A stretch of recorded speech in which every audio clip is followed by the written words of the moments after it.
Ujú. Sí, cuando quieran.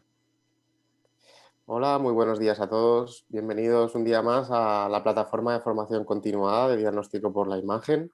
Hoy nos acompaña el doctor Marcos Bustos del Servicio de Radiología del Parc Salud Hospital del Mar y nos va a hablar de una sesión bastante interesante. Se llama Realidad Aumentada, nuestra experiencia en el servicio de radiología. Bueno, doctor, cuando quiera. Muchas gracias. Voy a tomar pantalla. Exacto.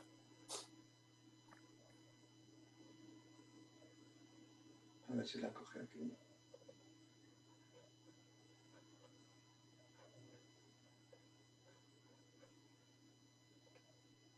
Vale, ¿veis la pantalla? Sí, se Vale, ve. No, pero pues un momento, doctor, Ah, estamos viendo el sí. cargador, no estamos viendo el PowerPoint. Es verdad, espera. a ver, A que ver, me ha desaparecido un segundo. no hay problema.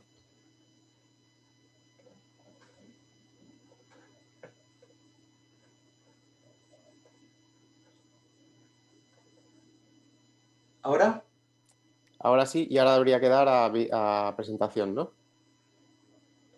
Sí, vale, perfecto. De Exacto. acuerdo. Ya está, Muchas Vale, puedes gracias. seguir. buenos días. Primero, ante todo, agradecer a todos, especialmente al doctor Salvador, la oportunidad de estar aquí con vosotros. Pues bueno, vamos a intentar explicar en estos pocos minutos cuál es nuestra experiencia en el servicio de radiología del Hospital del Mar con la realidad aumentada. A ver, nosotros cuando todo el tema de la impresión 3D salió a la palestra, estamos hablando aproximadamente hace unos 2 años y pico, era antes de la pandemia, pues bueno, pues todos éramos conscientes de que una de las aplicaciones de la impresión 3D era tener físicamente el modelo, eso que se dice que es tocar para entender, es decir, para mejorar la capacidad cognitiva del cirujano a la hora de una planificación quirúrgica. Pero también es verdad que ya inmediatamente, incluso ya desde los mismos cirujanos, nos decían, oye, ¿sería posible que encontráramos alguna modalidad para nosotros poder ver el objeto 3D sin necesidad de tener que tener la impresión física hecha? Es decir, satisfaría esto las necesidades cognitivas del usuario y de entrada ya intuíamos que sería así.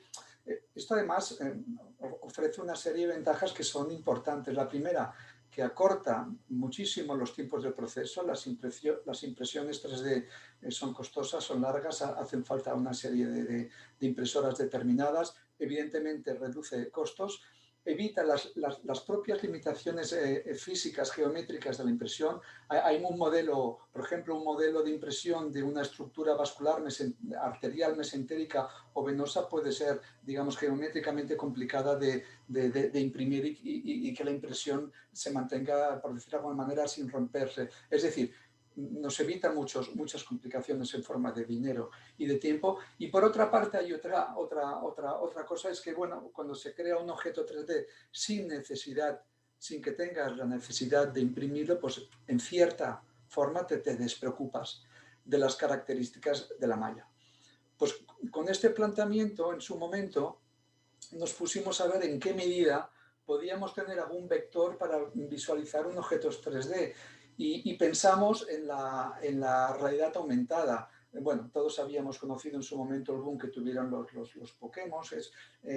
Básicamente eran actividades dedicadas al ocio y topamos con este elemento, este cubo, que tiene evidentemente 6 caras, 6 imágenes, que es el Merge Cube, con el cual los chavales, pues bueno, con un dispositivo electrónico apuntaban a una imagen, esta imagen iba linkada a partir de un servidor público a una cierta imagen, en este caso pues con características didácticas, un corazón, pero podría ser un dinosaurio. Es decir, a partir de aquí pensamos de qué manera nosotros podríamos hacer de que el cirujano en un escenario quirúrgico, digamos, en ese momento convencional, todavía no teníamos el Da Vinci. El Da Vinci, el robot cambia un poquito las cosas. Pues en qué medida el cirujano podría aproximarse a este esquema. Es decir, visualizar un objeto 3D en la sala de quirófanos. Y entonces, con todos estos elementos, pues bueno, pues intentamos ponernos en marcha. Es decir, teniendo una serie de elementos que serían, por una parte, lo más importante, con mucho, tener el modelo 3D, que sería fruto de una segmentación, tener un dispositivo de visualización, que básicamente sería o un dispositivo móvil o una tablet, y un tercer elemento que sería lo que conocemos con el image target, es decir, una imagen de referencia, de manera que cuando el dispositivo, la cámara del dispositivo enfoque a esta image target, aparezca el objeto en cuestión. Y todo esto tiene que estar, digamos que mediatizado mediante una aplicación determinada, un software determinado. Y buscando un poquito, pues encontramos la solución. Y la encontramos en un programa que se llama Unity, es un programa que los gamers conocen mucho, que es un motor de videojuego, es un programa muy potente que la verdad es que nosotros lo utilizamos pues, seguramente en menos de un 1% de su potencial, y que es el que nos sirve de vector junto con una librería o un framework o un SDK que sería el de Vuforia, que es el que nos permite acoplar dentro de este programa lo que es el módulo de realidad aumentada. Hay otras librerías, otros frameworks diferentes de Vuforia que incorporan también la realidad aumentada a Unity, pero nosotros ya comenzamos con Vuforia, que quizá era el primero que hubo y, digamos, por decirlo de alguna manera, más clásico, y con él nos hemos quedado simplemente porque nos funciona. Este programa tiene dos características. La primera es que es de licencia libre, es decir, siempre que lo utilicemos con fines no comerciales, el usuario no tiene que pagar por utilizarlo. Y luego otra cosa que nos parecía muy importante es que el objeto 3D no está almacenado en una base pública. En el cubo que hemos visto antes, el chaval cuando apuntaba a la image target tenía un objeto que estaba almacenado en una base pública.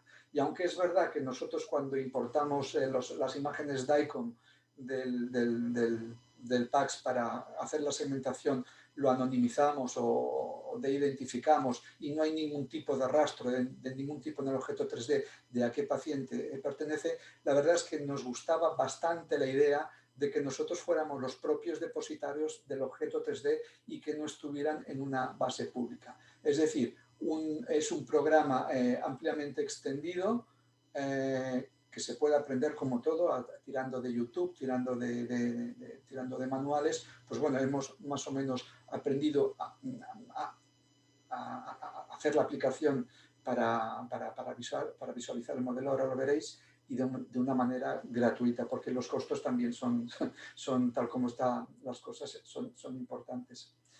Respecto al SDK, el framework o librería de Vuforia, es una librería a la que uno se puede apuntar también gratuitamente y en el cual se pueden depositar una serie de imágenes, las que uno decida, que se convierten en las image targets. Serán las imágenes de referencia a partir de las cuales cuando la cámara apunte a una de ellas aparecerá un objeto 3D determinado.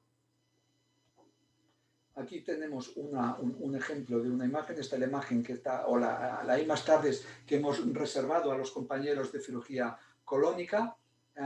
Fijaros que es una imagen en JPG, es una imagen que además está complementada, la hemos editado con una serie de puntitos que lo único que hacen es aumentar, digamos, la calidad de la imagen en el sentido de que hace más fácil de que el sistema reconozca esta imagen como la que está, digamos, asociada al objeto 3D. El propio programa te da un rating en forma de estrellas, es interesante que tenga el máximo de estrellas y fijaros los puntitos amarillos son los puntos en los que se fija la imagen para que se pueda, digamos, asociar a la imagen.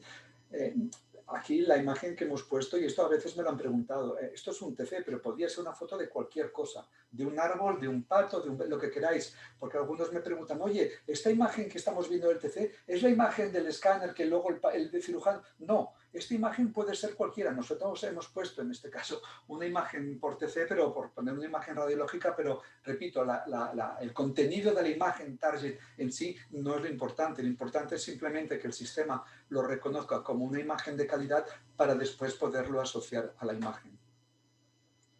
Entonces, una vez entramos en el programa, esto sería una visión parcial del programa, tenemos, por una parte, nosotros podemos, digamos, importar desde esta base de datos que hemos visto, base de fotos que hemos visto antes de Vuforia, pues las ponemos en una especie de campo virtual. Entonces, importamos el objeto 3D ya previamente segmentado y entonces lo que hacemos es arrastrarlo a cada una de estas imágenes. Cada una de estas imágenes se llama es el elemento padre, pues lo asociamos como elemento hijo, lo ponemos digamos, en una porción del espacio. En este caso serían 3 modelos diferentes. Esto sería un riñón, este sería un eje sentérico arterial y venoso. Esto es lo mismo, son 3 indicaciones diferentes que ahora veremos, de manera que cada image tardes a partir de este momento quedará intrínsecamente ligada a esta imagen, de manera que cuando el usuario abra la cámara y enfoque específicamente a esta imagen, pues le aparecerá este objeto 3D.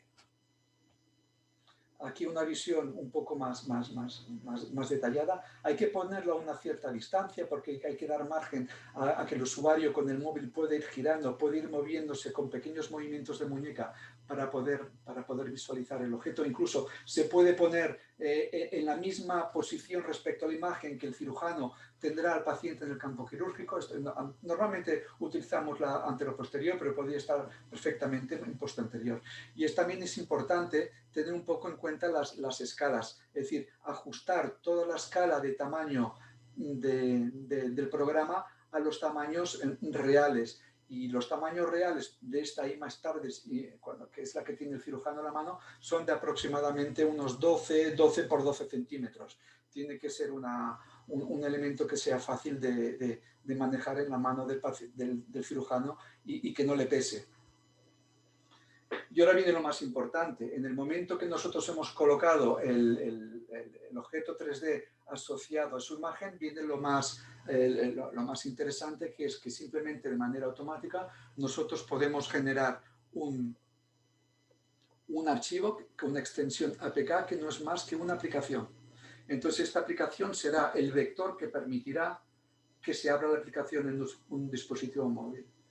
Entonces, Unity permite hacerlo en muchas plataformas, y tiene la plataforma de Android y tiene la plataforma iOS para los usuarios de iPhone.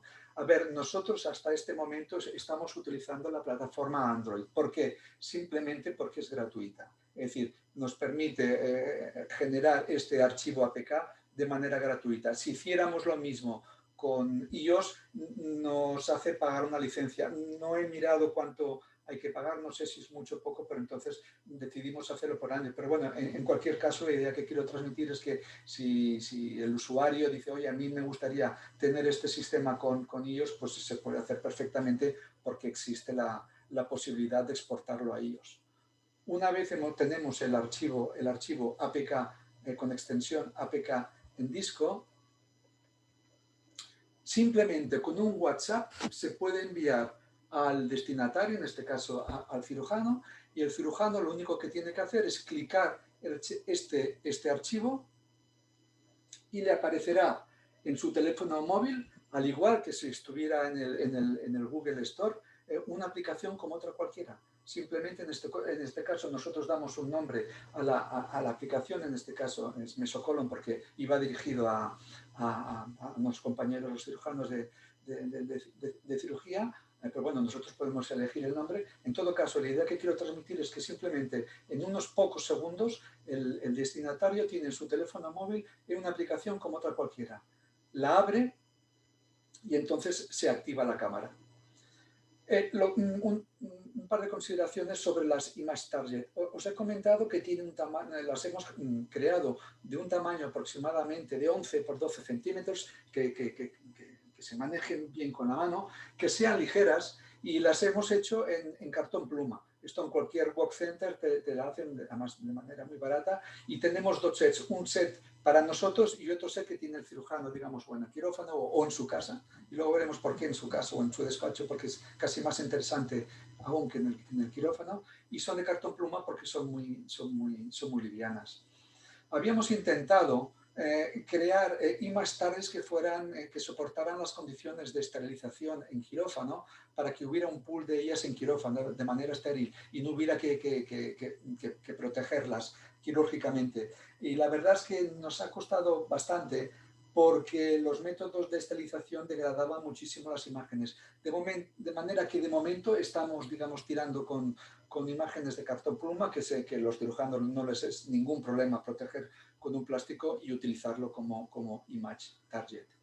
Y un poco la imagen que veíamos antes, si nosotros una vez abrimos la aplicación y enfocamos, le damos al vídeo, entonces esto es lo que el cirujano o nosotros podemos ver. Es decir, nosotros con pequeños movimientos de muñeca podemos visualizar más cerca o más lejos el objeto 3D.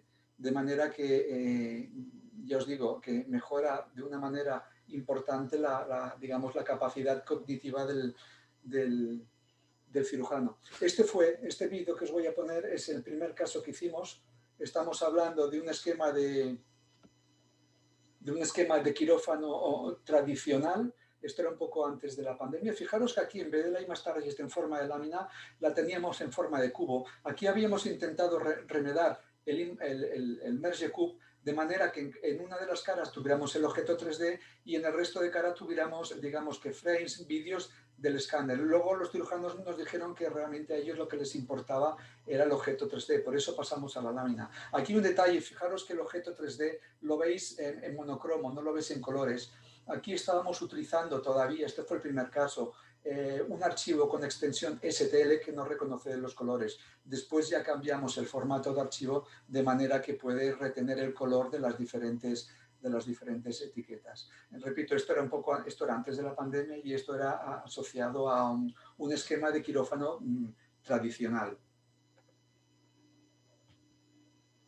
Pero digamos, el elemento más importante de todo y con mucho es la creación del objeto 3D. Aquí es donde se gasta el tiempo y el costo del proceso.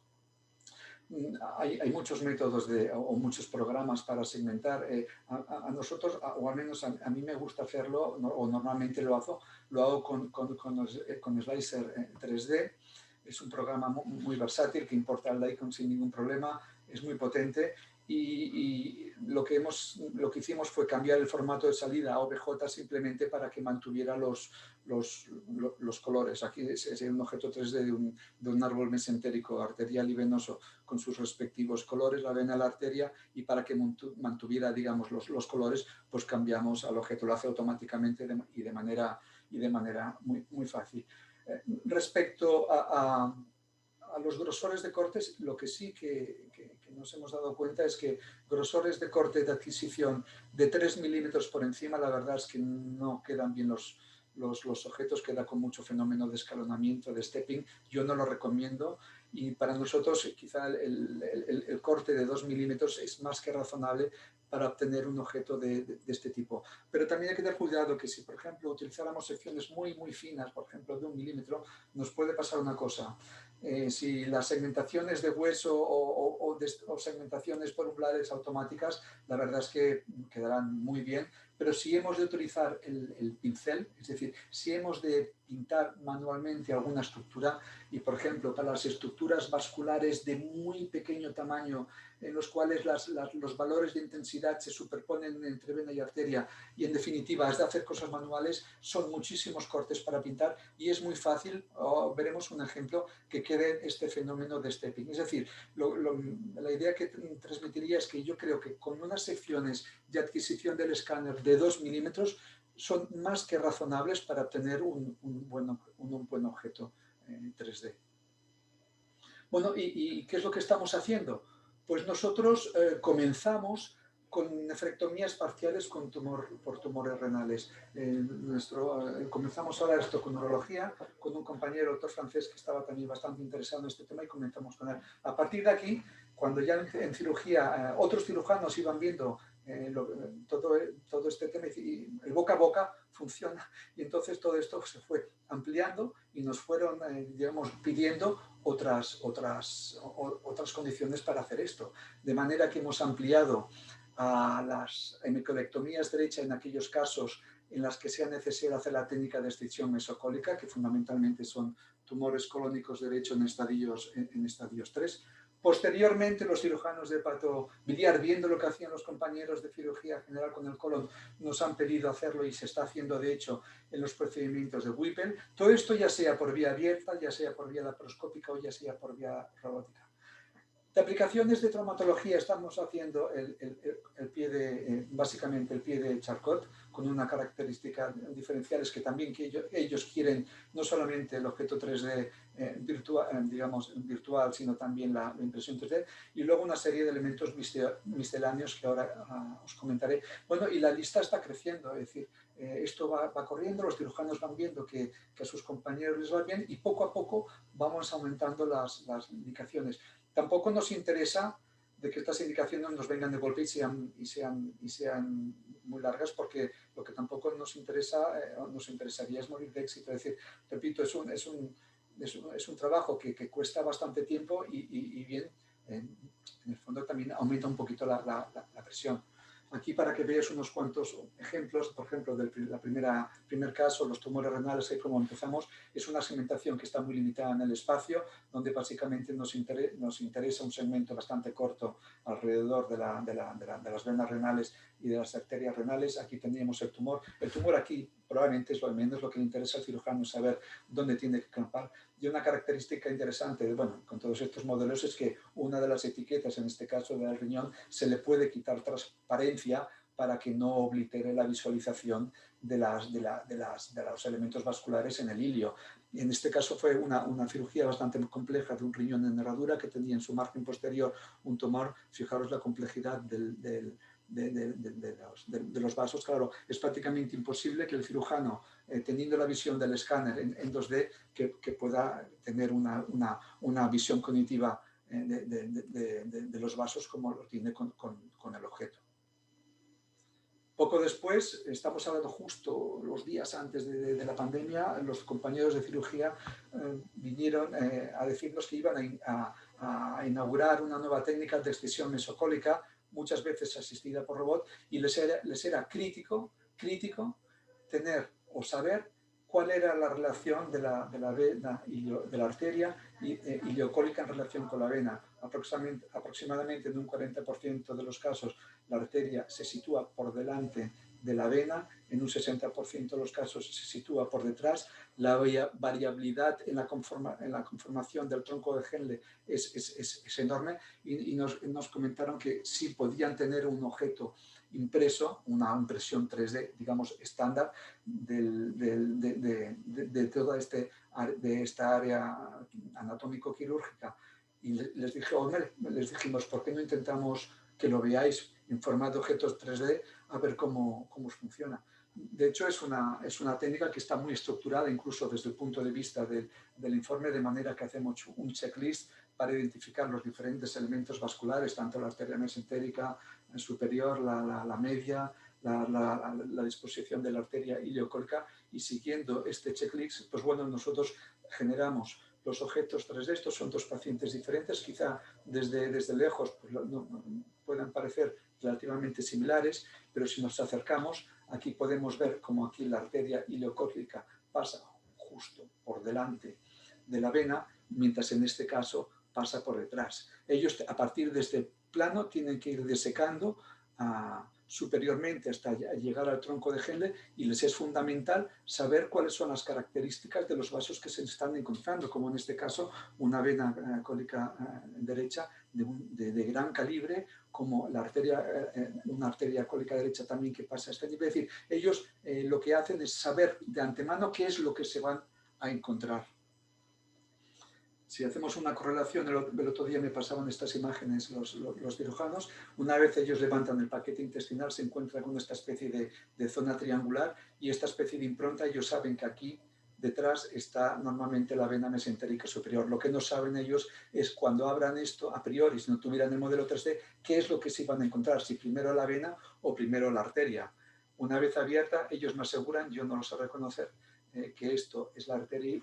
Y lo que quiero deciros con esto es que este mapa, digamos, muscular del objeto 3D a ellos les es fundamental para no tener sorpresas y evitar en la medida de lo posible incidentes en forma de sangrado.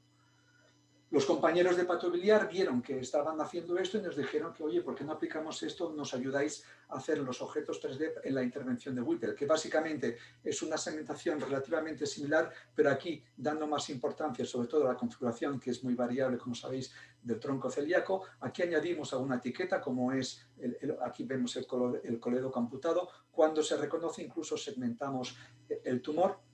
Y fijaros en esta imagen, lo que os decía antes de los grosores de corte. Fijaros, aquí la vena, fijaros cuánto stepping hay. Me parece que está como muy escalonado, a diferencia de la aorta y el tronco celíaca, que ha quedado muy regular, muy lisito, muy bien.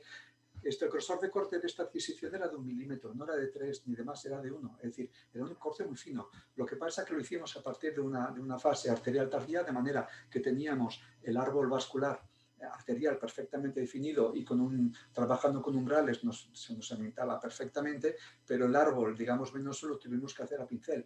Y cuando haces a pincel muchísimos cortes, pues bueno, siempre hay pequeñas imperfecciones que hacen de que la imagen pueda quedar un poquito, digamos, escalonado. La verdad es que desde el punto de vista de trabajo para ellos esto no les representa ningún problema. Pero lo que os decía, que quizá en nuestra experiencia un grosor de corte de 2 milímetros es más que razonable. Respecto al pie de Charcot, aquí sí, los traumas les gusta tener el objeto 3D y entonces combinando el objeto 3D con el visualizador, pues bueno, pueden saber ellos justo debajo de la úlcera plantar, es decir, qué tipo o qué morfología tiene el componente de hueso para seguirlo trabajando. Es decir, a trauma le gusta tener la impresión física, pero eso no quita de que muchas veces se pueda complementar con el dispositivo electrónico. Y luego ya estoy acabando, pues tendríamos algunas indicaciones que han sido en forma miscelánea. Los urólogos nos pidieron en una ocasión una visualización de un objeto 3D de una uretra. Esto parece vejiga, pero no es vejiga, es uretra prostática llena de piedras de un paciente que tenía una estenosis. Entonces la adquisición la hicimos mediante TCR, reflexionamos vejiga, le hicimos orinar y mientras orinaba hicimos la adquisición y creamos el objeto 3D. Este otro caso es una paciente que tuvo un traumatismo, tuvo una diástasis sinfisial brutal y tenía una extrusión vesical. En este caso nos pedían la morfología de la vejiga y su relación con la sínfisis y los planos obturadores. El objeto de este estudio era colocar una malla para intentar resolver este problema. Y ya estoy acabando. ¿Cuál es el circuito que nosotros seguimos? Pues lo primero que tenemos es recibir la solicitud. Nosotros tenemos las...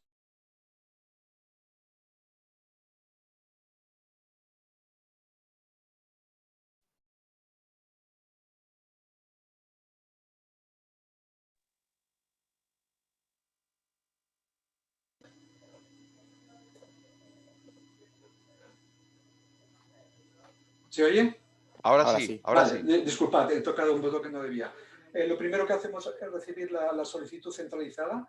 Es muy importante que esta solicitud se reciba, como siempre pedimos los radiólogos, con antelación. No se puede pedir el día antes ni 2 días antes. Intentamos que la solicitud nos llegue al menos 2 a 3 semanas antes del día de la intervención. Ellos tienen su programación de quirófano, lo saben con días de diferencia y lo que siempre les pedí, por favor, que tengamos tiempo para trabajar.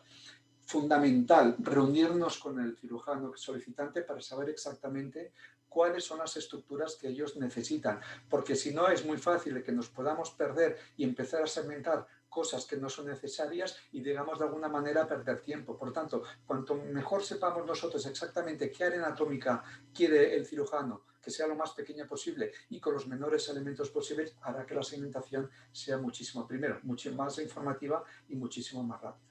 Hemos implementado un registro de solicitud para que esto quede registrado como actividad en el servicio, es decir, que no sean las típicas solicitudes, por decirlo de alguna manera, de pasillo y que se pierdan en el tiempo, es decir, que conste como actividad de trabajo. Una vez sabemos lo que quiere el paciente, nos vamos al estudio diagnóstico y valoramos si es adecuado. Nuestra intención es intentar no tener que repetir el estudio por motivos obvios. pero en ocasiones si podemos ver que el estudio ha salido relativamente artefactuado, que el grosor de corte no es el adecuado, y en estos casos, que suelen ser pocos, lo que hacemos es recitar al paciente. Y entonces, sí, una vez recitado y en función de lo que nosotros queramos inventar, podemos hacer un protocolo dedicado. Por ejemplo, en las excisiones mesocólicas, como que lo que nos interesa es tener el árbol de la mesentérica superior, tanto la vena como la arteria, en realzados, pues hacemos un protocolo split, de manera que partimos el contraste y damos un bolus preadquisición a los 14 segundos antes para intentar tener la vena en la fase, digamos, portal y tener la arteria en una arterial tardía. Pero, repito, en nuestra experiencia esto lo hacemos yo creo que en menos de un 10% de las ocasiones. Después viene el proceso de segmentación y luego viene un paso que es importantísimo, que nosotros no éramos conscientes de ellos hasta que los cirujanos nos lo comentaron. Es importante que cuando tenemos el objeto 3D hecho, nos volvamos a reunir con el solicitante para establecer un consenso en los hallazgos, es decir, explicar qué es lo que hemos visto, cuáles son las características de esta arteria, de esta vena, es decir, explicar todos los hallazgos relevantes que pueda haber en este caso, y ya enviamos, cuando el cirujano está de acuerdo y hemos hablado del caso, le enviamos inmediatamente la aplicación. En pocos segundos él ya lo tiene en su móvil. De manera que cuando el paciente llega al día de la cirugía, el paciente ya ha tenido tiempo de sobra para poder haber visualizado el objeto 3D. Es decir, ellos lo que nos dicen, si nosotros no conociéramos el objeto 3D y el mismo día de la intervención pusiéramos en marcha todo el procedimiento y nosotros con el paciente delante y con el paciente abierto tuviéramos que ver el objeto 3D, la verdad es que sería muchísimo menos útil que si nosotros hubiéramos estado en casa o en el despacho donde fuera trabajando con este objeto y digamos que planificando quirúrgicamente la acción. Y ya para acabar, decir algunas consideraciones. En nuestra opinión y en nuestra experiencia llevamos aproximadamente entre 30 y 40 casos. El parón de la pandemia fue importante, pero bueno, hemos vuelto a retomar el tema. Creemos que es un servicio que ofrecemos y que aporta valor al servicio. Ayuda a la planificación quirúrgica, y esto ya es muy importante, pero es que mejora muchísimo la comunicación entre el radiólogo y el cirujano. Y lo primero que nos preguntamos cuando lo hicimos los primeros casos es si realmente esto le ayuda. Porque, claro, la primera impresión que tiene todo el mundo cuando ve pues, el móvil y ve el objeto, dicen, lo primero que dice mucha gente, ¡hala, qué chulo es esto! Pero aparte de ser chulo, lo importante es útil. Pero claro, establecer una métrica de cuánto ayuda esto es difícil de establecer. Lo que sí está claro es que tenemos, por una parte, que esto genera un gasto en tiempo radiólogo importante y asumimos que todo el resto de elementos son, digamos, free, gratuitos. Y por otro lado está el grado de satisfacción del cirujano. Lo que sí que os puedo decir del feedback que nosotros tenemos de ellos es que francamente están satisfechos. Y básicamente la palabra, el término que ellos más te transmiten es el de confianza. Y la verdad es que esto al menos nos da bastante satisfacción. Ahora bien, también hay cosas pendientes. Y nosotros hasta ahora, pues bueno, lo tenemos registrado, es una actividad que queda, pero hay dos cosas que no tenemos, entre otras cosas, que no tenemos todavía establecidas y que habrá que hacer. Es decir, ¿cómo se computa esto desde el punto de facturación? Es decir, ¿cuál es el retorno de todo esto? Está por establecer. Y la otra, hasta ahora todos los objetos 3D que estamos generando los estamos guardando en un disco duro. No hemos encontrado todavía, nos hemos de poner cuál es la forma, la manera de intentar integrar que este objeto 3D, que no deja de ser un elemento diagnóstico valioso, quede integrado en la historia clínica o en el PACS del paciente. Y en fin, esta sería un poco la experiencia que nosotros tenemos con todo este tema. Espero que haya sido de vuestro interés. Muchísimas gracias. Muchísimas gracias, Marcos Busto. Bueno, tenemos varias preguntas de la audiencia. Si quieres, voy empezando a leer alguna. El doctor Salva Pedraza le pregunta, ¿tenéis establecido en la cartera de servicios la petición de apoyo para planificación con realidad aumentada? Sí, la tenemos incorporada en la cartera de servicios. Es una petición digamos, estándar como otro cualquiera y queda registrada. Lo que no, como decía, lo que no tenemos establecido es cómo se va a facturar esto. Todavía está por definir, pero está incorporada en la cartera de servicios. Vale, son pequeñas preguntas que va haciendo Pedraza. Dice, ¿qué número de casos habéis realizado? Hasta ahora, hasta el momento llevamos, creo que son 33 casos. El primero lo comenzamos unos meses antes de la pandemia, tuvimos el parón de la pandemia y desde que volvimos un poco a la actividad normal, está empezando. Lo que sí que hay una cosa que es importante, una vez se inicie la aplicación, todos los casos que han habido, en general, si no hay ningún problema importante, han solicitado la exploración. No han dejado de hacerlo. Perfecto. Otra pregunta del doctor Pedraza. ¿Tenéis tiempo de radio liberado para que realice esta actividad? No. La mayor parte de estas segmentaciones las estoy haciendo yo, las está haciendo el doctor Iván García Duitama de traumatología. No lo he comentado, pero también el doctor Zucarino está haciendo mucha segmentación, pero esto lo dirá mucho mejor Pep Munuera que yo. Está trabajando más con elementos físicos con los compañeros de Sant Joan de Déu, pero bueno, está entregado un poco en el flujo de trabajo, pero no se ha establecido todavía esta compartimentalización. Quedan cosas pendientes, evidentemente, porque si esto crece, uno de los problemas que podemos tener es morir entre comillas, morir de éxito, por decirlo de alguna manera, y tenemos que tenerlo en cuenta. Es un tema pendiente. Gracias.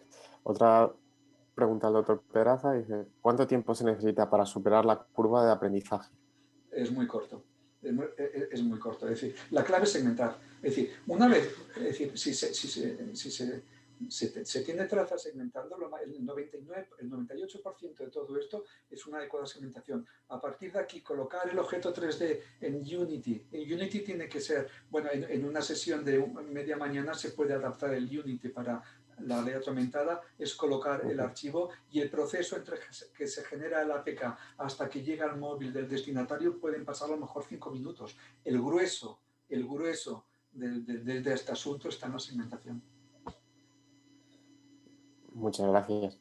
Otra pregunta al doctor Pedraza dice, ¿existen unas guidelines internacionales basadas en medicina, en la evidencia sobre la utilización 3D en medicina? Sobre este, lo desconozco, en impresión estoy seguro que sí, sobre el tema de la realidad aumentada lo desconozco, no sabría decirlo. Vale, perfecto. Otra pregunta del doctor Pedraza dice, ¿existen registros nacionales e internacionales prospectivos que recogen la experiencia de la visualización 3D en medicina? Si hablamos de realidad en impresión, eso que seguramente Pep lo sabrá muchísimo mejor que yo. A mí, en temas de realidad aumentada, a mí no me consta, no lo sé. También es verdad que tampoco lo he buscado activamente. Otra pregunta, doctor Pedraza, es si existen complicaciones o efectos adversos del uso de la realidad aumentada. Este era uno de los temas que más me preocupaba. Es decir, muchas veces cuando estamos con el cirujano les digo, ojo, que este objeto 3D que hemos creado no es un TomTom, no es un mapa de Google Maps. Es decir, no tenemos la garantía de que cada uno de estos vasos que están aquí en el objeto expresen la realidad, porque hay una labor de interpretación. Es decir, en el momento que uno tiene que pintar manualmente un vaso y decir, mira, esto yo creo que es una rama de la avena, hay una interpretación. Es decir, puede pasar de que el objeto 3D, bueno, y de hecho es seguro que pasa, que hay un sesgo, de que no exprese exactamente cuál es la anatomía real. Esto viene mediatizado, por tanto, por adquisición y sobre todo por la interpretación del 3D. Hasta ahora, por suerte, no hemos tenido ningún incidente que algún cirujano nos diga, oye, donde tú me decías que había un vaso, ahí no había, o donde me decías que no había nada, había un vaso y hemos tenido un sangrado. Hasta ahora, a mí no me consta ningún efecto adverso asociado a una mala interpretación del objeto 3D. Pero también es verdad que hay que intentar ser muy cuidadoso a la hora de segmentar básicamente los planos vasculares, sobre todo aquellos que no aparecen de manera automática en una segmentación por umbrales. Muchas gracias, Marcos. Tenemos otra pregunta, doctor Pedraza. ¿Tú crees que los algoritmos de inteligencia artificial podrían ayudar a la visualización 3D en realidad aumentada? Bueno, las redes UNED, hay métodos para segmentar automáticamente, por supuesto. Están mucho más vinculados a la radiónica para obtener los fichos de manera automática. Y bueno, segmentar de manera automática en hueso es bastante fácil. Segmentar de manera automática aquellos elementos que tengan valores de densidad muy es fácil. Ahora bien, por ejemplo, para segmentar automáticamente un hígado, pues tenías que meter en el sistema para entrenar una serie de al menos centenares de hígados segmentados y entonces pasarlos a la red UNED, que son bastante efectivas. Ahora bien, hay un trabajo previo de segmentación que tienes que hacer sobre una N bastante alta y esto lo que representa en coste de tiempo es enorme, pero se está haciendo. Pero es la segmentación o la segmentación por instancias. Hay muchas técnicas, las clásicas en medicina se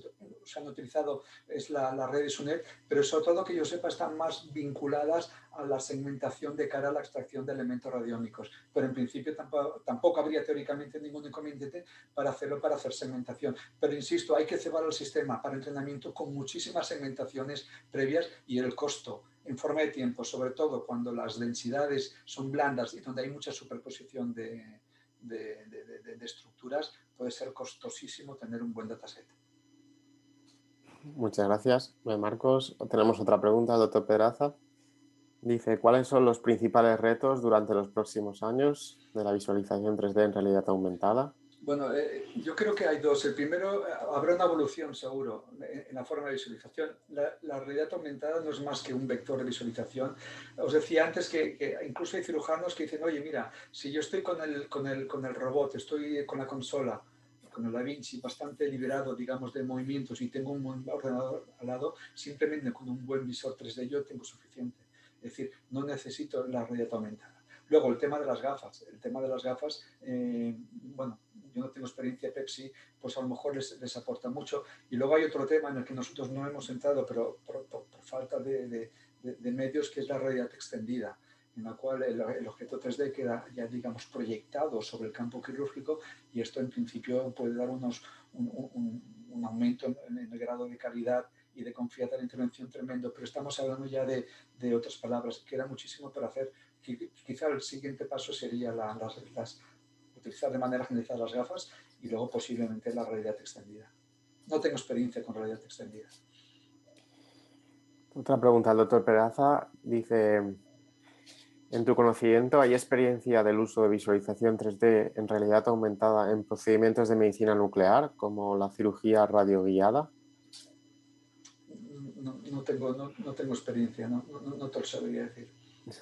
Pero un poco lo que os comentaba, siempre que exista la posibilidad de que el usuario necesite una mayor integración tridimensional de una estructura anatómica determinada, sea por el método que sea, siempre evidentemente que se pueda generar objetos de red, es decir, tiene que ser una adquisición tomográfica, ya sea mediante, bueno, o ecográfica también, mediante ecográfica, tomográfica o por resonancia magnética, si la indicación es necesito ver un mapa tridimensional de un objeto determinado, tiene cabida. Vale, otra pregunta, doctor Pedraza, un poco, si crees que en el futuro los técnicos de radiología podrían realizar la segmentación. A ver, la segmentación requiere dos cosas. Primero, conocimiento anatómico. Segundo, conocimiento exacto de lo que el cirujano quiere. Si estamos hablando de segmentaciones, por ejemplo, de hueso, es decir, a todas aquellas estructuras que tengan unos umbrales de densidad fácilmente discriminables, y si el elemento anatómico es el, digamos, conocido, no hay ningún inconveniente. Ahora bien, también digo que, por ejemplo, para hacer una segmentación de una escisión mesocólica hay que conocer por dónde va la arteria cólica media, hay que saber las variabilidades en las configuraciones del tronco de Henle, es decir, hace falta al menos ese técnico, el que fuera, o esa persona que tiene que hacer la segmentación, tendría que conocer dos elementos, exactamente qué es lo que el cirujano quiere y dos, conocer muy bien la anatomía. Perfecto. Otra pregunta, doctor Pedraza, dice, en el caso de cirugía con robot Da Vinci, ¿sería recomendable la visualización 3D con realidad aumentada?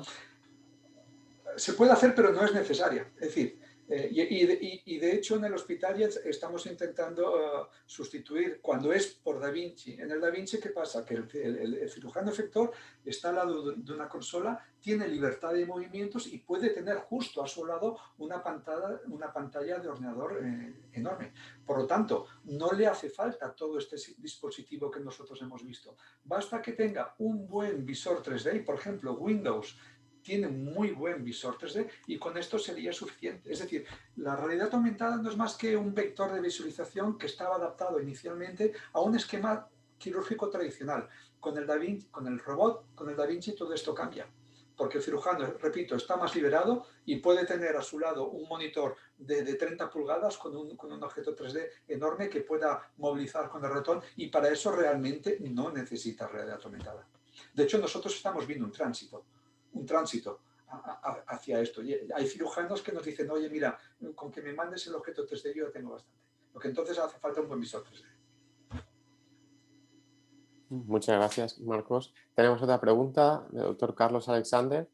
Le pregunta, ¿cuánto tiempo del trabajo asistencial consume esta técnica al del trabajo asistencial rutinario del radiólogo? Mira, en mi experiencia con las indicaciones que tenemos de media aproximada, entre que te hacen la solicitud, te reúnes con ellos, tienes que hacerla, yo diría que aproximadamente como mínimo hora y media, mínimo. Muchas gracias. El doctor Luis Domínguez le dice magnífica presentación. Y el doctor Pineda le pregunta, ¿tenéis experiencia en visualización de modelos 3D en formato PDF directamente en un PC estándar? Lo conocemos. De hecho, en esto lo podría comentar mucho mejor que yo. Creo que el visor del portal de Philips creo que tiene la capacidad de integrar el PDF el objeto 3D en PDF y movilizarlo. Lo conocemos, hay algún compañero que lo ha utilizado. Nosotros no lo tenemos implementado porque básicamente segmentamos con Slicer 3D, pero existe esta, y además es interesantísima, incluso de cara al informe radiológico, si se puede incorporar el objeto 3D y desde el mismo ordenador rotándolo se puede en el mismo PDF rotar, es una opción, la verdad es que formidable. Y creo que, corrígeme si no estoy equivocado, que creo que el portal de Philips lo tiene incorporado. Un poco en esa pregunta, doctor Pineda dice que, bueno, si eso podría ser aplicable sin necesidad de un dispositivo móvil. Supongo que sí, ¿no? Ya sí, es lo que digo. Los tiempos, van cambiando las formas de relación en el quirófano y sí, está habiendo una transición. A lo mejor con las gafas se vuelve a mejorar esto, pero la verdad es que básicamente es que al final lo que se necesita es ver de alguna manera la más cómoda posible y la más eficiente y barata en un objeto 3D. Y la realidad aumentada no es más que una de las múltiples posibilidades de ver un objeto 3D. Doctor José Miguel Rodríguez le pregunta un poco lo que hemos dicho antes, no sé si creemos que la figura del técnico podría tener un papel en el postprocesado. Sí, por supuesto que sí, pero con un training previo. Es decir, y sobre todo muy focalizado en una indicación determinada. Es decir, tener un técnico para que pueda hacer pie de charcot, para que pueda segmentar la arteria cólica media, para que luego pueda segmentar la vena renal, pues bueno, básicamente sería un buen conocimiento de la anatomía. Si lo tiene, por supuesto que sí, faltaría más. Bueno, si quieres, damos paso al doctor Munuera, si quiere comentar algo de la sesión como experto de la sesión. Buenos días. Bueno, en primer lugar, felicitarte, Marcos. La verdad es que yo creo que es una charla muy inspiradora y que realmente pone en valor el papel del radiólogo y del equipo de radiología en el 3D. Para no robaros más tiempo, yo, como me has lanzado algunas preguntas o comentarios, empiezo por la última. El tema del PDF que comentaba Víctor es muy interesante. Una de las ventajas, además de usar PDF 3D, es que puedes anotarlo y por tanto puedes crear anotaciones que que pueden ser comentarios de interlocución entre el radiólogo y el cirujano. Por tanto, es un formato muy interesante de archivo y de presentación del objeto 3D. Luego yo creo que había otra cosa que también has comentado que era interesante, es que RSNA tiene un Special Group of Interest en 3D y allí están enfocándose en dos grandes aspectos, ¿no? Por un lado, tener un registro. A nivel americano existe un registro de pacientes hechos con 3D con dos intenciones. Una, la creación de una comunidad 3D para diseñar definir los estándares de calidad y de seguridad, pero otro aspecto muy importante es que gracias a eso han conseguido cuantificar el impacto del 3D en los servicios de radiología y, por tanto, de ahí se han sacado los códigos para facturación. Por tanto, RSNA en esto están muy adelantados. Yo creo que es un ejemplo en el que a nivel europeo pues, estamos trabajando también en tener un Special Group of Interest y vamos en esa línea. Y después, con respecto a un poco a las indicaciones, también existe alguna publicación en Radiographics y en RSNA perdón, que apuntan a cuáles serían aquellos ámbitos o aquellas situaciones clínicas en las que disponer de un elemento 3D, ya sea impreso o digital, ayuda. Entonces yo creo que al final hay que remitirse un poco a las fuentes americanas, pero sí que existe ya un core específico en RSNA que puede ser de ayuda para aquellos que tengáis interés. Perfecto, muy bien. Muchas gracias. Salva. Sí. No, Diego. Salva, adelante. Sí, bueno, como siempre, gracias a todos vosotros. Gracias, Diego, por tu excelente moderación. Gracias, Pep, por tus comentarios con tu experiencia, y Marcos, como siempre, magistral. La verdad es que siempre estás en la vanguardia de todo, Marcos, o sea que muy bien. A ver, yo intento hacer un resumen. Yo creo que ahora, visto que Mariana Rovira nos comenta que te felicita y que es un ejemplo de radiología basada en valor, ¿no? Y yo creo que recordar a todos, ¿no? Nosotros, aparte de como servicio de radiología que aportamos un valor clínico con nuestras valoraciones de informes, también hacemos el procedimiento intervencionista, pero también actuamos de consultores. Quizás todo este trabajo estaría en esta labor de consultoría que hacemos y aparte de innovación. Esta labor de consultoría e innovación se relaciona mucho con el 3D y ese valor que aportamos en el sistema sanitario. Entonces yo creo que definiría 4 palabras de lo que has dicho. Has dicho la palabra segmentación, la palabra petición, la palabra equipo y la palabra confianza. ¿Qué quiere decir? Has dicho lo más difícil y lo que hay que cuidar mucho en la segmentación. Petición, sí señor, hay en el petitorio una petición. Segundo, equipo, hay que reunirse, es decir, te lo tienen que comentar la PETI y después, cuando lo has hecho, lo tienes que comentar para que veamos los hallazgos. Para ti es esencial. Y lo último es confianza. El cirujano o el radiólogo intervencionista que vaya a utilizar esto tiene más confianza y eso es importante. ¿Te parece bien este resumen, Marcos? Totalmente, yo creo que, y además es que se establece, la verdad es que la experiencia que tengo con este tema es que se establece un vínculo de confianza con el cirujano que te lo agradece bastante y se establece, entre comillas, un buen rollo y es bastante gratificante en este sentido, Salva. Muy bien. No, yo creo que es las palabras de Mariana. Aumenta el valor que damos a los pacientes y tal. Quizás los pacientes saben que hacemos esta técnica, Marcos. En algunas ocasiones se ha planteado de tener un objeto 3D ya creado para que cuando se explica la intervención en la consulta el paciente lo vea. Hay algún clínico que lo ha sugerido, incluso creo que lo ha hecho. Y sí, podría ser muy interesante que el paciente pues viera un poco, pero sí, existe esa posibilidad y creo que en el hospital algún compañero lo ha hecho. Perfecto. Bueno, pues muchísimas gracias. Seguro que te invitamos el año que viene para que nos sigas ilustrando. Entonces, sin más, comentar que mañana tenemos al doctor Jaime Rincón del Hospital Josep Trueta de Girona, que nos va a hablar de implantación percutánea de catéter de diálisis peritoneal. Estáis todos invitados. Que tengáis un buen día. Muchas gracias, Marcos. Gracias, Pep. Y gracias, Diego. Gracias a todos. Nos vemos mañana. Un saludo. Dios. Buen día. Que vaya bien.